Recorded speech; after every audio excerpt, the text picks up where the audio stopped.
Vamos a hablar de la diabetes felina. La diabetes mellitus es una enfermedad endocrina que afecta a los niveles de glucosa en la sangre y a su utilización por parte de las células. La diabetes que encontramos en los gatos es diabetes, casi siempre, es diabetes mellitus tipo 2, que quiere decir es diabetes provocada por la obesidad. La obesidad hace que se acabe desarrollando una resistencia a la insulina, que las células no sean capaces de captar la glucosa y de utilizarla, y como consecuencia de eso se produce esa subida de la glucosa en la sangre. Los síntomas que encontramos en un gato diabético y que van a encontrar los dueños normalmente son pérdida de peso, recordamos que suele ser un animal un poco gordito, bueno, pues pérdida de peso, unido a polifagia, o sea, está perdiendo peso pero en realidad es un animal que come mucho. También suele haber casi siempre polidipsia y poliuria, que es beber mucha agua y hacer mucho pis, orinar mucho, y en casos más graves podemos encontrar letargia y malestar del animal. Lo que está ocurriendo es que las células no son capaces de capturar la glucosa de la sangre y de utilizarla. Por eso a las células le falta energía, el animal tiene hambre y sigue comiendo. Como la glucosa no se gasta, se acumula en la sangre y eso da lugar a la hiperglucemia. Como consecuencia de esos niveles altos en sangre, el riñón intenta eliminarlos a través de la orina y se produce la polidipsia y la poliuria. Como decía, cuando esto se complica, el animal tiene bastante malestar, acabaremos viendo letargia y bueno, puede tener consecuencias graves, incluso mortales.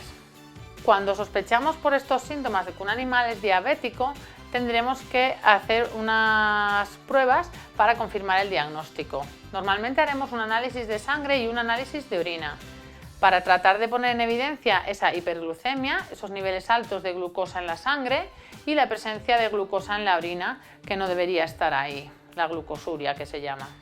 Es muy importante tener en cuenta que en los gatos, cuando tienen mucho miedo, cuando tienen un susto grande, como puede ser por ejemplo venir al veterinario, porque tienen que montar en el transportín, a lo mejor ir en coche o por la calle y luego nos ven que no les gusta, todo esto puede desencadenar la liberación de catecolaminas y hacer que la glucosa en sangre suba hasta niveles muy altos, muy parecidos a los que puede tener un gato diabético.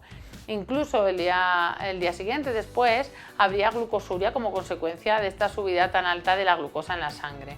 Entonces esto puede confundirnos. Si sospechamos que esto puede haber ocurrido, normalmente lo que hacemos en los gatos es medir otro valor que se llama fructosamina, que está influenciado por los niveles de glucosa de las últimas 2 o 3 semanas y que por ese motivo es más fiable en los gatos que a veces medir solo la glucosa. Una vez que hemos confirmado el diagnóstico, instauraremos un tratamiento. Casi siempre en los gatos son necesarios dos enfoques. Uno, un enfoque dietético. Tenemos que dar una dieta especial para un animal diabético, que tenga un control de los hidratos de carbono, de los niveles de glucosa que aparecen después de comer. Y después, para controlar esa glucosa y que las células la puedan utilizar, casi siempre es necesario instaurar un tratamiento con insulina inyectable.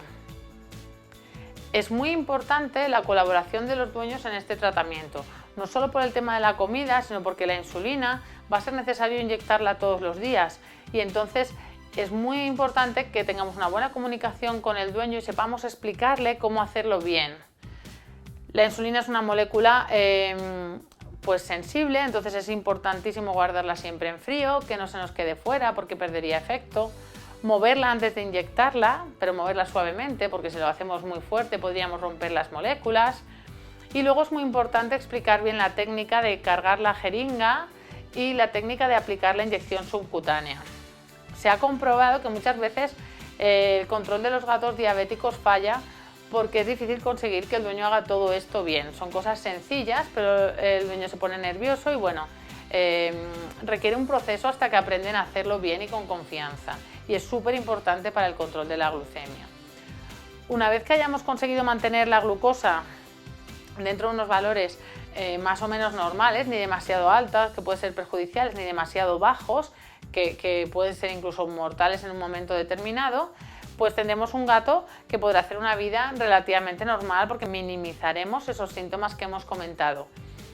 Es muy importante recalcar también que si se hace un diagnóstico precoz de la diabetes en los gatos y si se consigue un buen control de los niveles de glucosa en la sangre durante los primeros meses del tratamiento, hay un porcentaje relativamente alto de gatos que consiguen incluso curarse, es decir, dejar de necesitar la insulina para poder utilizar la glucosa. Una vez que se controla el peso, se mantiene en un buen peso, se ha conseguido un buen control, a veces vemos que la insulina va siendo menos necesaria, incluso podemos llegar a retirarla del todo. Esto es un buen dato para explicar a los dueños, para animarles a conseguir este buen control de la glucosa.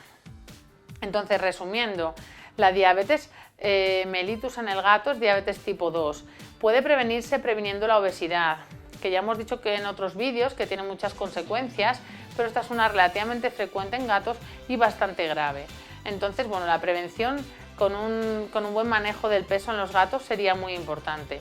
Y por otro lado, una vez diagnosticada, es muy importante el control dietético y la buena comunicación con el dueño, para que sea capaz de mantener unos niveles de glucosa adecuados en su gato que le permitan a este pues, vivir una vida más o menos normal.